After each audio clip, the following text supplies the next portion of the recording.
محترم ناظرین، السلام علیکم ورحمۃ اللہ وبرکاتہ۔ میں ہوں شبنم منان اور آپ دیکھ رہے ہیں ملت ٹائمز کا ایک خاص پیشکش کہ اسلام نے خواتین کو کیا مقام، کیا حقوق دیے۔ جیسا کہ ہم سب کو معلوم ہے کہ اسلام ایک متوسط معتدل مذہب ہے جو ہر معاملے میں اعتدال سے کام لیتا ہے، اور اسلام سے پہلے دنیا میں جس طرح دوسرے معاملات کے حالات بہت خراب تھے، لیکن عورتوں کے حالات اس سے بھی زیادہ خراب تھے، چاہے یونان ہو یا روم ہو، یورپ ہو یا ایران ہو یا خود عرب ہو یا ایشیا ہو، کہیں بھی عورت محفوظ نہیں تھی، اس کے کوئی حقوق نہیں تھے، کوئی عورت کو انسان کا درجہ نہیں دیتا تھا، اور جب عورت کو انسان کا درجہ نہیں دیا جاتا تھا تو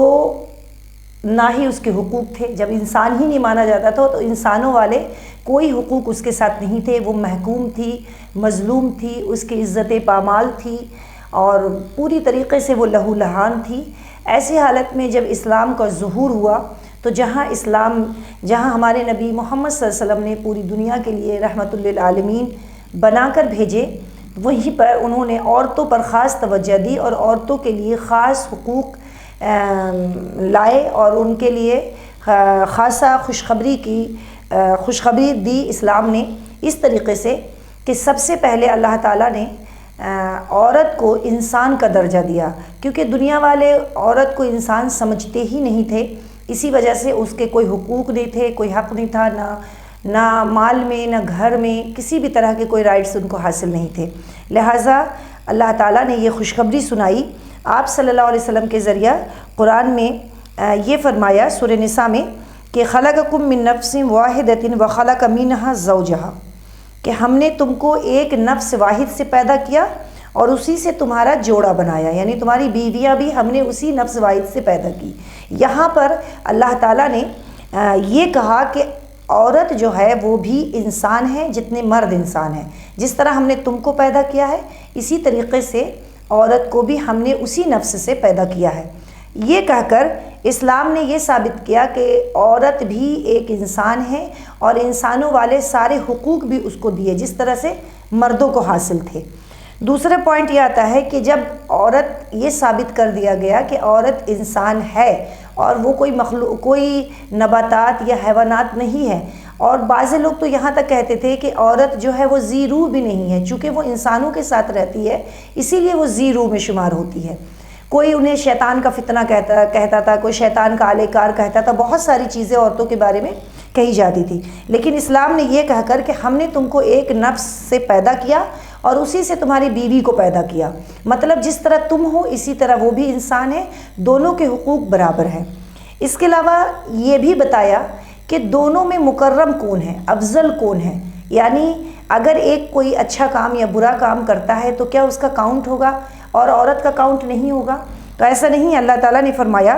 سورہ حجرات کی آیت ہے، اِنَّ أَكْرَمَكُمْ عِندَ اللَّهِ أَتْقَاكُمْ، اللہ تعالیٰ نے تم میں سے اللہ تعالیٰ کے نزدیک تم میں سے وہ مکرم ہے، وہ عزت والا ہے جو تم میں سے زیادہ تقوی والا ہے۔ اس آیت کے ذریعہ اللہ تعالیٰ نے یہ کہا کہ انسان ہونے کے ناطے عورت اور مرد برابر ہے، پھر عمل میں بھی دونوں برابر ہیں۔ اگر دونوں اچھے عمل کرتے ہیں تبھی اللہ کے نزدیک معتبر ہوں گے، تبھی اللہ کے نزدیک پسندیدہ ہوں گے، اور اگر اچھے عمل نہیں کرتے ہیں تو جس طرح عورت پسندیدہ نہیں ہے، مرد بھی پسندیدہ نہیں ہے۔ تو نہ تو مرد کو اس بات کا زوم ہونا چاہیے کہ وہ ایک مرد ہے، اور نہ ہی عورت کو اس بات کی شرمندگی ہونی چاہیے کہ وہ ایک عورت ہے، بلکہ دونوں برابر ہے۔ دونوں کے اچھے اعمال اللہ تعالیٰ کے نزدیک قابل قبول ہے، اور اللہ کے نزدیک سب سے اچھا وہی ہے، سب سے عزت والا اور رتبے والا وہی ہے جو اللہ کے تقوی اختیار کرے، اللہ کے بتائے ہوئے راستے پر چلے۔ تو یہ تو مساوات کا معاملہ بتا دیا اللہ تعالیٰ نے کہ دونوں برابر ہیں میرے نزدیک، جو اچھے عمل کرے گا وہ میرا قریبی ہے، جو اچھا عمل نہیں کرے گا وہ قریبی نہیں ہے۔ اس میں عورت اور مرد کا کوئی تعلق نہیں ہے۔ یہاں تک کہ ایک اور ہے کہ اس میں یہ بھی فرمایا گیا، پورے قرآن میں اللہ تعالیٰ فرماتا ہے، جہاں کہیں بھی لوگوں کو متوجہ کیا ہے تو وہاں پر اللہ تعالیٰ کہتا ہے یا ایھا الناس یا ایھا الذین آمنوا، تو ناس جب اللہ تعالیٰ نے یہ کہہ دیا کہ مرد اور عورت دونوں انسان ہیں، دونوں کو ایک ہی نفس واحد سے پیدا کیا گیا ہے، تو پھر اللہ تعالیٰ یہ اسی لیے پورے قرآن میں جہاں کہیں بھی انسانوں کو مخاطب کیا گیا ہے تو وہاں پر کہا گیا ہے یا ایھا الناس یا ایھا الذین آمنوا، یعنی مرد اور عورت دونوں کو قرآن میں مخاطب کر کے کوئی بھی حکم دیا گیا ہے یا پھر کسی بھی چیز سے اگر روکا گیا ہے تو دونوں کو مخاطب کر کے روکا گیا ہے۔ ایک اور حدیث ہے جو مسلم اور بخاری شریف کی حدیث ہے، تم سب نگہبان ہو اور تم سے تمہاری رعایا کے بارے میں سوال کیا جائے گا۔ اس میں بھی کامن ورڈ استعمال کیا گیا ہے کہ تم سب نگہبان ہو، یعنی جس کی ذمہ داری تم کو دی گئی ہے تم ان کے نگہبان ہو، اور تم سے تمہاری رعایا کے بارے میں سوال کیا جائے گا۔ یعنی اگر مرد ہے تو اس سے یہ سوال کیا جائے گا کہ اس نے عورت کے حقوق ادا کیے نہیں، بچوں کے حق ادا کیے نہیں۔ اسی طریقے سے اگر عورت ہے تو اس سے یہ سوال کیا جائے گا کہ مردوں کے جو حق اس پہ عائد تھے، ان کے گھر کے جو حق تھے، گھر کی وہ نگراں تھی، گھر کی وہ ملکہ تھی، اس کو رعایا بنایا گیا تھا، تو اس کے بارے میں اس سے سوال کیا جائے گا۔ مطلب یہ نہیں ہے کہ اگر مرد اچھا کام کرتا ہے تو عورت اس کے ساتھ جنت میں جائے گی چاہے کیسا بھی عمل کرے، یا یہ بھی نہیں ہے کہ اگر عورت برا کام کرتی ہے تو مرد اس کے ساتھ جہنم میں جائے گا، نہیں، بلکہ دونوں کے عمل کا حساب دونوں سے پوچھا جائے گا۔ مطلب یہ ہے کہ عورت جو ہے کسی مرد کا حصہ یا ضمیمہ نہیں ہے، اس کا اپنا ایک وجود ہے جس سے اسے پرسنلی جواب دہ ہونا پڑے گا۔ اللہ تعالیٰ اس سے ڈائریکٹ اس کا سوال کرے گا۔ اگر وہ قبر سے جب قیامت کے دن اٹھائی جائے گی تو جس طرح مرد اب مسئول ہوگا اسی طریقے سے عورت بھی مسئول ہوگی۔ یہاں پر اللہ تعالیٰ نے یہ ثابت کیا کہ عورت باضابطہ ایک وجود ہے، اس کی اپنی ایک شخصیت ہے، اس کا ایک اپنا نام ہے، اس کا کردار ہے، اس کا اعمال ہے، وہ کسی مرد کی ضمیمہ نہیں ہے، حصہ نہیں ہے۔ اسی طریقے سے اسلام نے عورت کو معاشرتی حقوق بھی دیے، کیونکہ پہلے کیا ہوتا تھا کہ عورت کو معاشرے کا حصہ نہیں سمجھا جاتا، بلکہ یہ کہا جاتا تھا کہ اگر آپ کو کوئی نیک عمل کرنا ہے یا کوئی مقام پانا ہے تو آپ عورت سے دور رہیں، کیونکہ عورت جو ہے وہ فتنہ ہے، مرد کو برائی کی طرف ابھارتی ہے، شیطان کا آلہ کار ہے، اس کے مکر میں نہ ہو، اس طرح کی باتیں عورتوں کے بارے میں جاہلانہ باتیں بولی جاتی تھی۔ تو وہاں پر اسلام نے عورت کو معاشرتی حقوق بھی دیے اور کہا کہ ہن لباس لکم وانتم لباس لہن، کہ وہ تمہارا لباس ہے اور تم ان کے لباس ہو۔ مطلب یہ کہ جس طریقے سے سکون اور راحت کا باعث وہ تم اس کے لیے وہ بھی تمہارے لیے ہے۔ اور اس آیت میں آپ یہ دیکھیں گے سب سے پہلے عورت کا ذکر کیا گیا ہے کہ ہن لباس لکم، وہ تمہارا پردہ ہے، تمہاری راحت ہے، تمہاری عزت ہے، اور تم بھی اس کی عزت ہو، تم بھی اس کی راحت ہو۔ جس طرح تم کو اس سے سکون اور راحت، تم اس کو سکون راحت پہنچاتے ہو، وہ بھی تمہارے سکون اور راحت کا سبب ہے۔ یہ نہیں کہا گیا ہے کہ تم معاشرہ سے دور رہو، مطلب یہ کہ معاشرہ کو مکمل کرنے کا ذریعہ عورت ہے۔ اگر تمہیں سکون ملے گا، راحت ملے گی تو وہ عورت سے ملے گی۔ عورت کے بغیر معاشرہ نامکمل ہے، بلکہ یہ کہا گیا ہے کہ عورت اور مرد دونوں معاشرہ کے دو پارٹ ہے جو اپنے اپنے فیلڈ میں دیے گئے فرائض کو انجام دیتے ہیں۔ بھلے دونوں کا اعلی کار الگ ہے، دونوں کی کارکردگی الگ ہے، ایک کی ذمہ داری گھر کی ہے، ایک کی ذمہ داری باہر کی ہے، ایک کی ذمہ داری رزق کمانے کی ہے، دوسری کی ذمہ داری اس رزق کو اچھی طریقے سے استعمال کرنے کی ہے، بچے کی پیدائش کی ہے، اس کی پرورش کی ہے، لیکن ذمہ داریاں دونوں پر ہے، دونوں الگ الگ فیلڈ میں کام کرتے ہیں لیکن دونوں معاشرے کا حصہ ہے۔ اس طرح عورت کو معاشرتی حقوق اسلام نے عطا کیا سورہ بقرہ میں یہ آیت فرما کر۔ اسی طریقے سے آپ صلی اللہ علیہ وسلم کی ایک حدیث ہے جس میں یہ فرمایا گیا ہے کہ مجھے دنیا کی چیزوں میں سے عورت اور خوشبو پسند ہے، میرے آنکھوں کی ٹھنڈک نماز میں رکھی گئی ہے۔ یہ بھی حدیث ہے جس میں یہ کہا گیا ہے کہ مجھے دنیا کی چیزوں میں سے عورت پسند ہے، یعنی میں عورت بیزار نہیں ہوں بلکہ عورت پسند ہے، کیونکہ ایک آدمی اسی وقت مکمل ہوتا ہے جب وہ عورت کو اپنی زندگی میں شامل کرتا ہے، عورت سے سکون حاصل کرتا ہے، راحت حاصل کرتا ہے، تو پھر اس کی زندگی میں بہت ساری خوشیاں آتی ہے، خاندان بنتا ہے، ایک نسل چلتی ہے۔ تو آپ صلی اللہ علیہ وسلم کی اس حدیث سے بھی یہ ثابت ہوتا ہے کہ معاشرے میں معاشرہ جو ہے وہ بغیر عورت کے خالی ہے، بغیر عورت کے نامکمل ہے، معاشرے کا تصور عورت کے بغیر نہیں کیا جا سکتا۔ ایسا کہہ کے اسلام نے عورت کو معاشرتی حقوق بھی ادا کیے۔ سب سے پہلے اس کو انسان ہونے کا درجہ دیا، پھر معاشرتی حقوق بھی دیے۔ اسی طریقے سے آپ سب نے معاشرہ کے بارے میں بھی کہا ہے کہ النکاح من سنتی فمن رغب عن سنتی فلیس منی، یعنی بڑی سخت الفاظ میں کہا کہ فلیس منی، جو میری سنت سے منہ موڑے وہ مجھ سے نہیں ہے، کیونکہ نکاح میری سنت ہے، اور نکاح کس سے کیا جاتا ہے؟ عورت سے کیا جاتا ہے۔ تو عورت معاشرے کا ایک جز ہے، بلکہ باضابطہ معاشرے کی جو تشکیل ہوتی ہے، معاشرہ جو آگے بڑھتا ہے تو وہ عورت کی وجہ سے ہی بڑھتا ہے، بغیر عورت کے معاشرے کا تصور نہیں کیا جا سکتا۔ اس طریقے سے اسلام نے عورت کو معاشرتی حقوق بھی دیے، اور یہی نہیں بلکہ بحیثیت بیٹی، بحیثیت بہن بھی اللہ تعالیٰ نے عورت کو بہت بلند مقام دیا۔ آپ صلی اللہ علیہ وسلم کی حدیث ہے کہ ابو سعید خدری رضی اللہ عنہ سے یہ حدیث ہے، اور یہ متفق علیہ حدیث ہے کہ آپ صلی اللہ علیہ وسلم نے فرمایا کہ جو کوئی تم میں سے جو کوئی اپنی 2 بیٹیوں کی پرورش کرے اور اس کو ادب سکھائے، اور وقت پر جب وہ جوان ہو جائے، بالغ ہو جائے، تو اس کی شادی کرا دے، اور ایسا کرنے میں وہ اس کے ساتھ اچھا کرے، مطلب اچھا برتاؤ کرے، تو یہاں پر تو اس کے لیے جنت ہے۔ اسی طریقے سے ایک اور حدیث میں آپ سب فرماتے ہیں کہ جو کوئی اپنی 2 بیٹیوں کی پرورش کرے، اس کی اچھی تربیت کرے، اس کو تعلیم دے اور اس کی شادی کروائے، تو وہ اور میں جنت میں اس طرح ہوں گے۔ ان 2 انگلیوں سے اشارہ کر کے آپ سب نے فرمایا کہ وہ اور میں جنت میں اس طرح ہوں گے، مطلب جنت میں ہم پڑوسی ہوں گے، ایک ساتھ ہوں گے، ایک جگہ ہوں گے۔ تو اتنی بڑی بشارت مردوں کو دی گئی ہے عورت کے ذریعہ، تو عورت کو بہن ہونے کی حیثیت سے، بیٹی ہونے کی حیثیت سے بہت بڑا مقام دیا گیا ہے کہ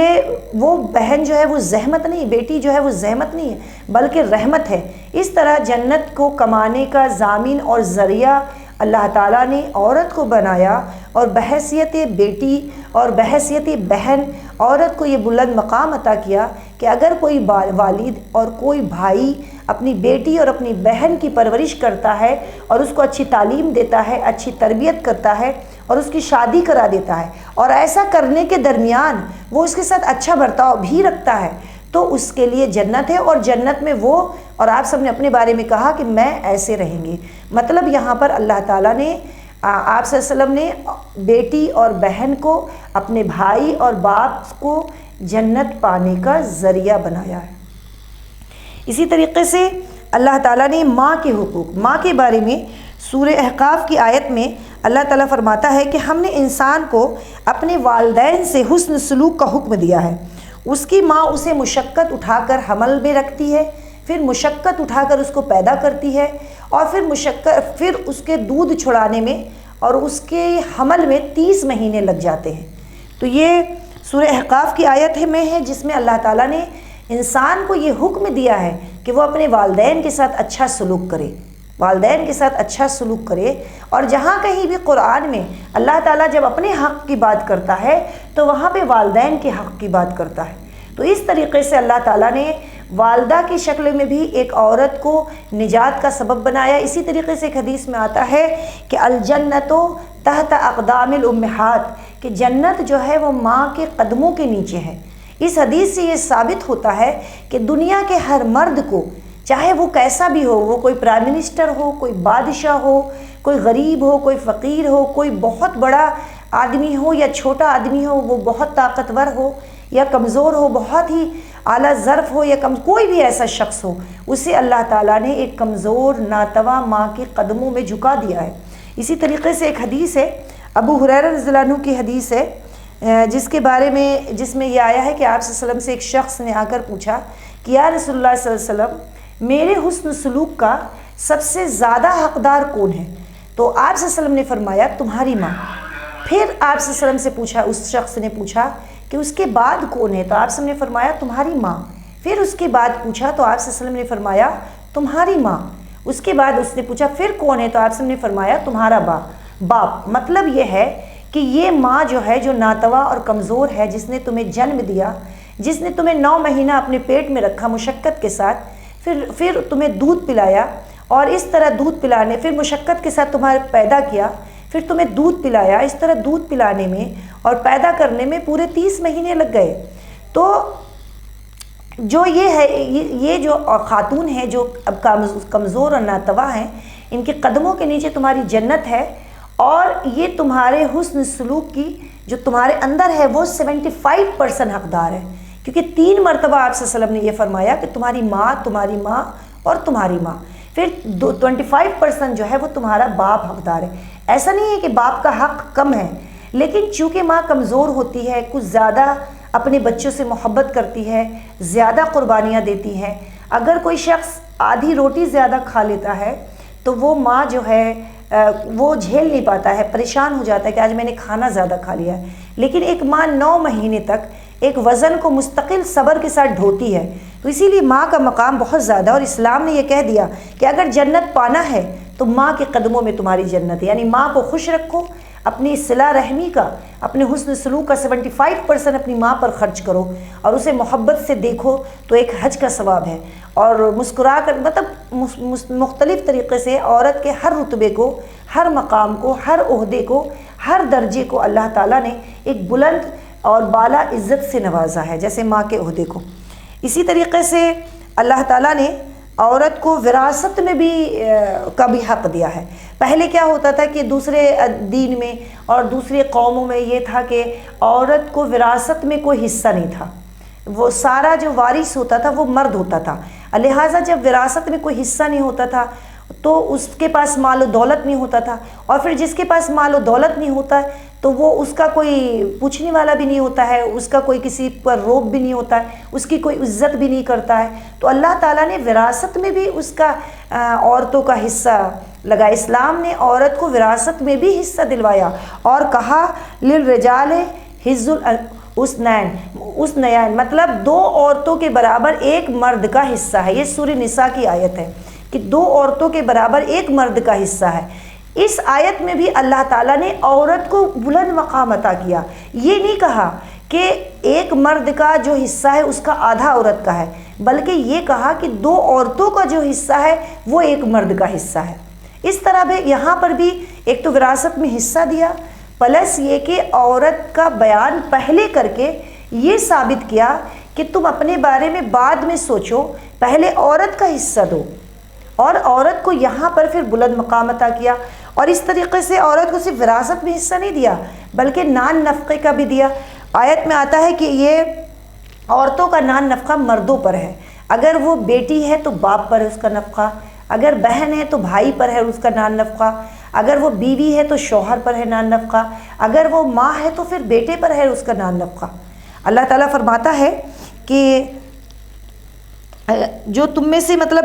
جو تم میں سے خوشحال ہے وہ اپنے خوشحالی کے اعتبار سے اس کو کرے، اور اگر جو تم میں سے کم رتبے والے ہیں وہ اپنی خوش دلی سے جو کرنا چاہے وہ کرے، مطلب اس پہ برڈن نہ ہو زیادہ، جتنا حیثیت مالدار کا وہ مالدار کرے اور جتنا حیثیت کم رتبے والے کا وہ کم کرے، لیکن کرے ضرور۔ عورت کے پاس چاہے جتنی بھی مال و دولت ہو، لیکن نان نفقے کی جو ذمہ داری ہے وہ مرد پر ہے، عورت پر کسی طرح کی کوئی ذمہ داری نہیں ہے۔ اسی طریقے سے مہر کا ہے کہ جب شادی ہوتی ہے تو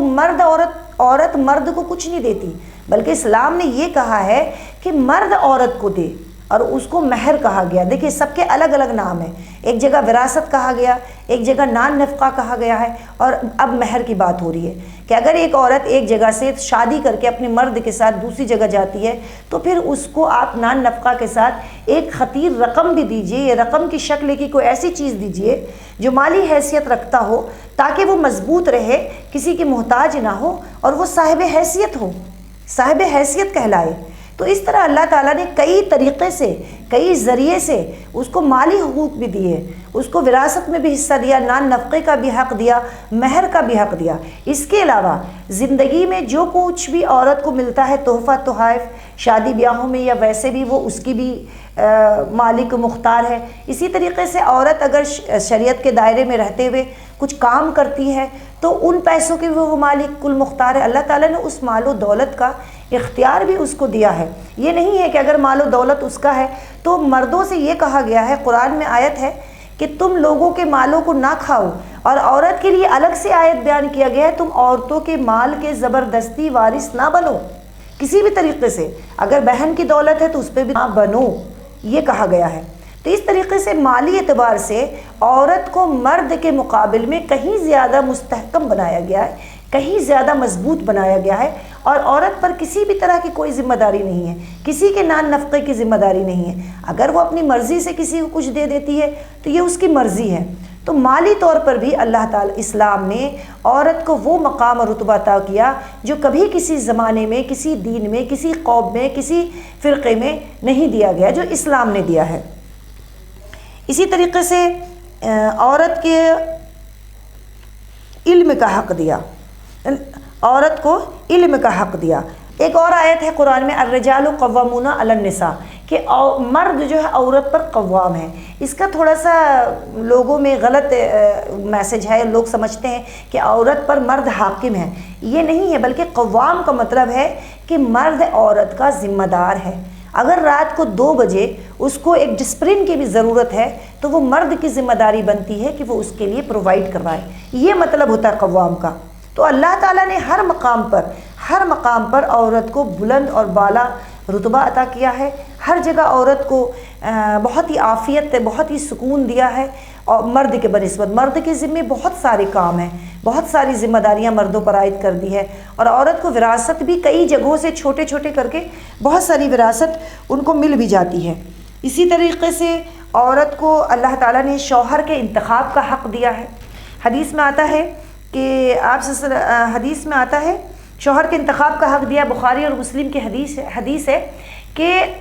تم عورت کو اس کے مطلب شوہر کے، اگر وہ کنواری ہو، شادی شدہ ہو تو اس کی اجازت لو، مطلب اس کو اختیار دو، اور اگر وہ کنواری ہے تو اس کی اجازت لو۔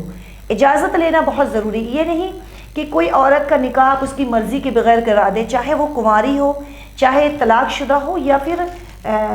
بیوہ ہو۔ اسلام نے اس کی اجازت ہرگز بھی نہیں دی ہے۔ شوہر کو شوہر چننے کا پورا اختیار، یہاں تک کہ یہ کہا گیا ہے کہ اگر کسی لڑکی کی شادی نابالغ یعنی چھوٹی عمر میں ہوتی ہے، اور بڑی ہونے کے بعد جب وہ اس میں عقل آ جاتی ہے اور اس کو یہ لگتا ہے کہ یہ شوہر مجھے پسند نہیں ہے، تو اس کو یہ اختیار حاصل ہے کہ وہ اس شادی سے خود کو الگ کر سکتی ہے، خود کو نکاح فسخ کروا سکتی ہے۔ اسی طریقے سے اسلام نے عورت کو خلا کا حق دیا ہے کہ اگر اس کا شوہر ظالم ہے، اس کے حقوق ادا نہیں کرتا ہے، اس کو پسند نہیں ہے، اس کے ساتھ اس کی نبھتی نہیں ہے، کچھ اور ظالمانہ رویہ اختیار کرتا ہے، اس پر الزامات لگاتے، کچھ بھی ایسا جو اسلام نے منع کیا ہے شوہر بیوی کے رشتے میں، اگر وہ اس طریقے کا کوئی نازیبا حرکت کرتا ہے تو پھر عورت کو اختیار حاصل ہے کہ خلا حاصل کرے۔ اسی طریقے سے حدیث میں آیا ہے کہ عورتوں کے ساتھ وعاشرہن بالمعروف، یہ کہا گیا ہے کہ ان کے ساتھ اچھا برتاؤ کرو۔ وعاشرہن، ہن کا لفظ استعمال کیا گیا ہے کہ عورتوں کے ساتھ بالمعروف اچھا طریقہ اپناؤ، ان کے ساتھ اگر کھلاتے ہو تو اچھا کھلاؤ، پہناتے ہو تو اچھا پہناؤ، بات کرتے ہو تو اچھے سے بات کرو، اس کو رکھتے ہو تو اچھے سے رہو۔ وعاشرہن بالمعروف، کہ ان کے ساتھ تم اچھا برتاؤ کرو۔ نکاح ثانی کا بھی حق دیا ہے اللہ تعالیٰ نے، اسلام نے عورت کو نکاح ثانی کا بھی حق دیا ہے، اور لوگوں سے یہی کہا ہے کہ تم زبردستی،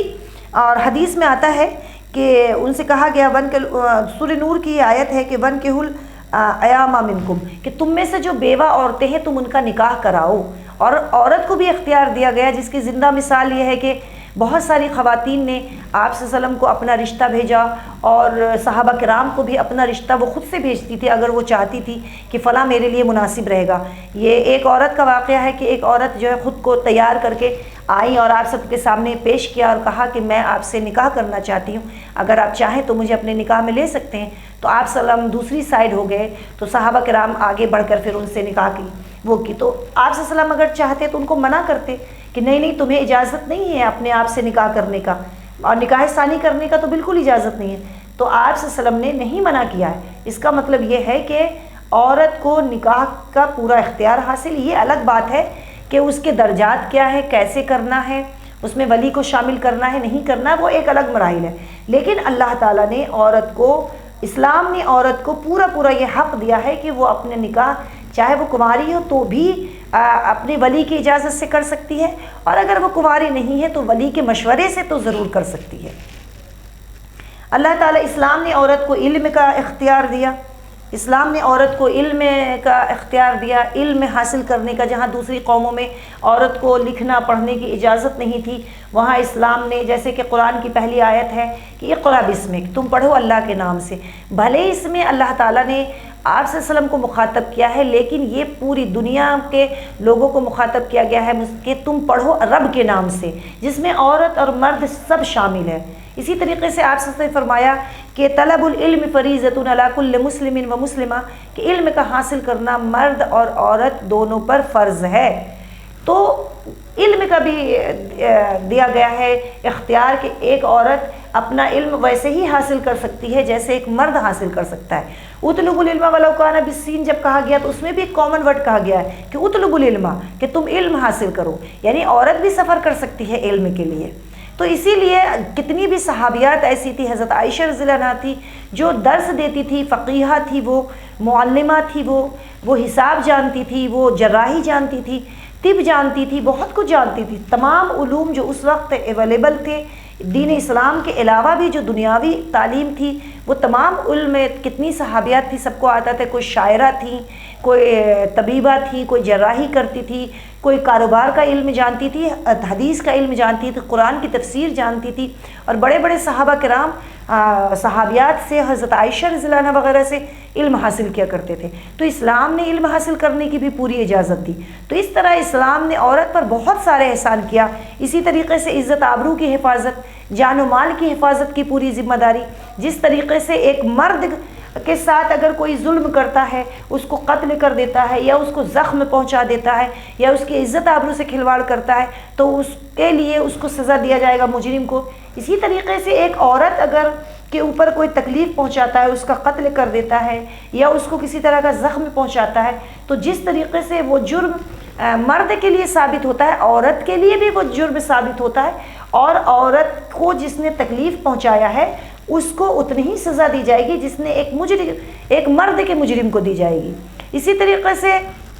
اللہ تعالیٰ نے عورت کی عزت آبرو کی حفاظت کی بھی وہ کی ہے۔ سورہ نور میں فرمایا ہے کہ اور اپنے میں سے، سورہ نور میں یہ ہے کہ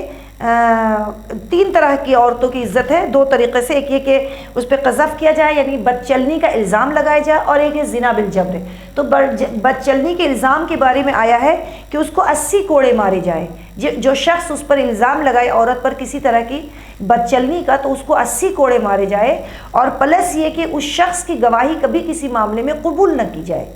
اتنا بڑا رتبہ عورت کو دیا گیا، اسلام نے یہ دیا ہے۔ دوسری جگہ یہ کہ اگر کوئی زنا بالجبر کرتا ہے عورت کے ساتھ، تو پھر اس کے لیے بھی ہے کہ اگر وہ کنوارا ہے تو اس کو 100 کوڑے مارے جائے، اور اگر وہ شادی شدہ ہے تو پھر اس کو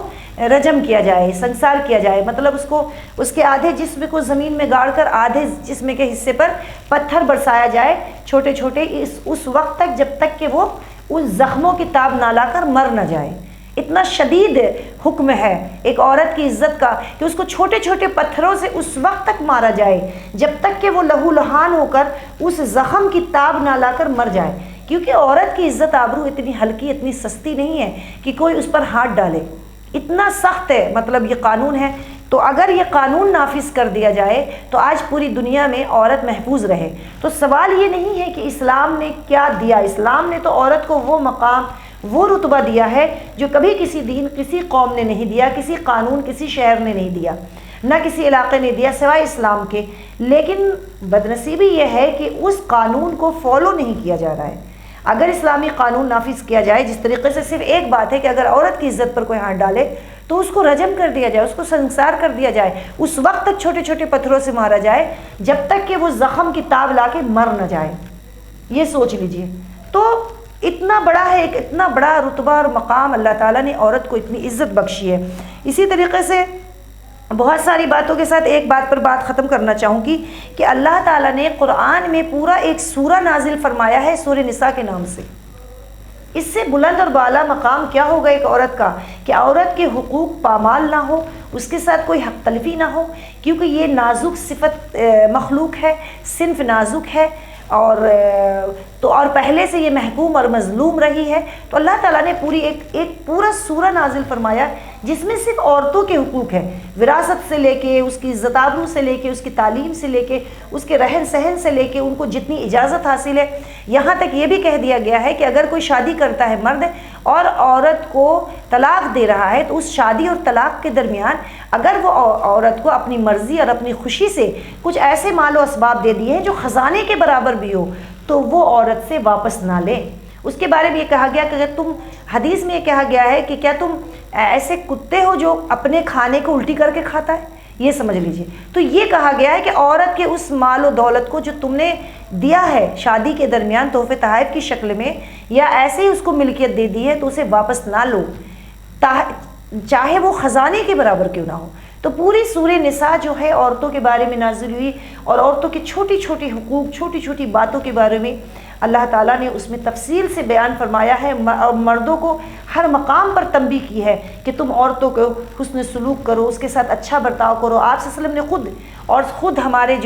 ہمارے جو سب سے ہمارے ہیرو ہونے چاہیے، اور ہیرو ہیں ہمارے نبی محمد صلی اللہ علیہ وسلم، جو آج ہم پوری دنیا کو چھوڑ کر جو ہم ان کو فالو کریں، اگر ہم ان کو فالو کریں، ان کو دیکھیں، تو آپ صلی اللہ علیہ وسلم کی 9 زوجہ محترمہ تھیں، اور مختلف طریقے کی تھی، مختلف نسل کی تھی، مختلف شکل کی تھی، مختلف زبان کی تھی، مختلف خاندان کی تھی، مختلف عمر کی تھی، اور مختلف مراحل کی تھی۔ کوئی بیوہ تھی، کوئی طلاق شدہ تھی، کسی کے 2 شوہر تھے، پہلے سے طلاق شدہ تھی، کوئی کے شوہر گزر گئے تھے، کوئی عمر میں بہت چھوٹی تھی۔ 9 بیویوں کے ساتھ آپ صلی اللہ علیہ وسلم نے اپنی ازدواجی زندگی گزاری، اور اللہ تعالیٰ نے اسی لیے 9 بیویوں کے ساتھ ازدواجی زندگی ان کی بنائی تاکہ ہر طرح کی مثال قائم ہو سکے۔ آج بہت مسلمانوں میں یہ زور ہے کہ حضرت فاطمہ ہمیں بیوی چاہیے، تو میں یہ میسج دینا چاہتی ہوں کہ اگر آپ کو حضرت فاطمہ کی طرح بیوی چاہیے تو آپ حضرت علی بنیں، حضرت عائشہ کی طرح بیوی چاہیے تو محمد صلی اللہ علیہ وسلم بنیں۔ ہمارے پاس اسوہ ہے، سیرت ہے، ہماری تاریخ ہے۔ اور پھر آخر میں ایک میسج کہ ہم عورتیں جو ہے بہت قیمتی ہے، دنیا کو اللہ تعالیٰ نے ہمیں اپنی صفت تخلیق کا مظہر بنایا ہے، اور ہم وہ ذریعہ ہے جس کے ذریعہ اللہ تعالیٰ نے افزائش نسل کو آگے بڑھانے کا ذریعہ بنایا، اور خاندان در خاندان ہمارے ذریعہ ہی یہ نسلیں آگے بڑھ رہی ہیں اور قیامت تک بڑھتی رہیں گی۔ لہٰذا ہم نہ خود کو حقیر سمجھیں، ہم مردوں سے برابری کرنا چھوڑ دیں، ہم مردوں سے بہت اوپر ہیں، ہم مردوں کی مائیں ہیں، تو ہم ان کے جیسا کپڑا پہننا ہے، ان کے جیسا یہ کرنا ہے۔ اللہ تعالیٰ نے ان کا مقام مرتبہ الگ رکھا ہے، ہمارا مقام مرتبہ الگ رکھا ہے۔ ہمارے لیے کہا گیا ہے کہ اے مرد، تمام لوگوں کو مخاطب کر کے کہا گیا ہے کہ تمہاری جو جنت ہے وہ ماں کے قدموں کے نیچے ہے۔ اس سے بڑا مقام اور کیا ہو سکتا ہے ایک عورت کا کہ اس کے قدموں کے نیچے اللہ تعالیٰ نے جنت رکھ دیا ہے۔ لہٰذا ہم مردوں کے برابر نہیں، کئی مقام پر ہم مردوں سے بہت بلند ہیں، تو ہم مردوں کی برابری بیجا چیزوں میں کرنا چھوڑ دیں۔ ایک یہ بات، دوسری بات یہ کہ خود کو حقیر نہ سمجھیں، اور نہ ما فوق الفطرت سمجھیں کہ ہم بہت ایسے ہیں جو جھک نہیں سکتے، رک نہیں سکتے، وہ بھی نہیں ہو سکتا۔ اور تمام لوگوں سے، مسلمانوں کی، مسلم قوم سے میں یہ میسج دینا چاہتی ہوں کہ جو نفس آپ کے جو معاشرے کا حصہ ہے، عورت، ان کی عزت کرے، ان کو مقام دے، اور ان کو اپنی عزت کرنا بھی سکھائے۔ السلام علیکم ورحمۃ اللہ وبرکاتہ۔ ملت ٹائمز کو آپ کی ضرورت ہے، ہماری آپ مالی مدد کریں۔ ہر مہینے صرف 100 روپے، اور 1 سال کے لیے 1 سال صرف 1000 روپے۔ رقم بھیجنے کے لیے یہاں دیے گئے فون پے، گوگل پے اور پے ٹی ایم نمبر کا استعمال کر سکتے ہیں۔